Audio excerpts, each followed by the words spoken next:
এক বছর আগেই 10 গুণ হয়ে ফিরে আসার কথা ছিল ভাইটির, অথচ ভাইটি চুদলিংপং হয়ে ফিরে আসলেন। ভাইটির রাগ আছে, ফল নাই। 12 ম্যাচ ধরে কোনো গোল নাই। হ্যাঁ, আপনাদের ক্রাই বেবি ভিনিসিয়াসের কথাই বলছিলাম। চ্যাম্পিয়ন্স লিগে ম্যান সিটির বিপক্ষে রাগী খেলোয়াড় ভিনিসিয়াস জুনিয়রের পারফরমেন্স দেখেছেন। পুরো ম্যাচ জুড়ে ভিনিকে শুধু একটা জায়গাতেই দেখা গেছে, আর সেটা হলো ম্যাচের শুরুতে যখন তিনি ফেক পেনাল্টি পেয়ে সেলিব্রেশন করছিল। তাছাড়া আর কোথাও তাকে খুঁজে পাওয়া যায় নাই। তবে ভিনিসিয়াস হয়তো খেলার সময় ভুলে গেছিল যে বিপক্ষ দলের ডিবক্সের ভিতরে গিয়ে ডাইভ দিলে পেনাল্টি দেওয়া হয়, ডিবক্সের বাইরে ডাইভ দিলে পেনাল্টি দেওয়া হয় না। ভুলে যাওয়ার কারণেই এভাবে পৈশাচিক সেলিব্রেশনে মেতে উঠেছিল।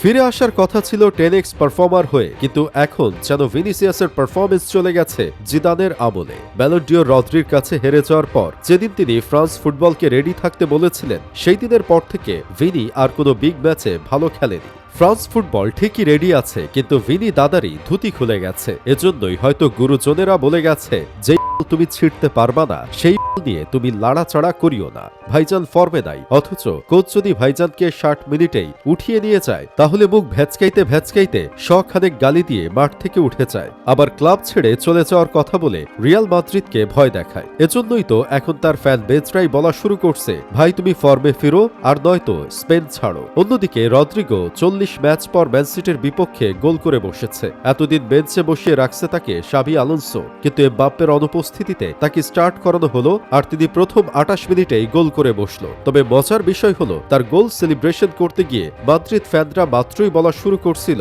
রদ্রিগোর প্রিয় খাবার ম্যান সিটি। ঠিক সময় নিকো ও রেইলি মাদ্রিদের জালে গোল দিয়ে পরিশোধ করে ফেলেন। তার কিছুক্ষণ পরেই আবার রুডিগারের চুল পাকনামিতে ম্যান সিটি পেয়ে যায় পেনাল্টি, আর এই পেনাল্টিতে আর্লিং হল্যান্ড গোল করে ম্যান সিটিকে লিডে নিয়ে যায়। তারপর আর রিয়াল মাদ্রিদ ছাদ বন্ধ করেও কামব্যাকের গল্প রচনা করতে পারেনি। ইদানিং রিয়াল মাদ্রিদ অন্যদের কান্না করানোর জন্য ছাদ বন্ধ করেন না, এখন তারা ছাদ বন্ধ করেন নিজেদের কান্নার আওয়াজ যেন বাইরে না যায় সেজন্য। তবে এই ম্যাচে সুযোগ পেয়েছিল ঘূর্ণিঝড় খ্যাত প্লেয়ার এন্দ্রি। তিনি মাঠে এসে যতটুকু পারফর্ম করছে, ভিনি পুরো 90 মিনিট মাঠে থেকেও ততটুকু পারফর্ম করতে পারেনি। এই ম্যাচে গোলবারের দায়িত্বে যদি কোনো কারণে থিবো কোর্তোয়া না থাকতো, তাহলে হেক্সাগোলের স্বাদ নিতে হতো রিয়াল মাদ্রিদকে।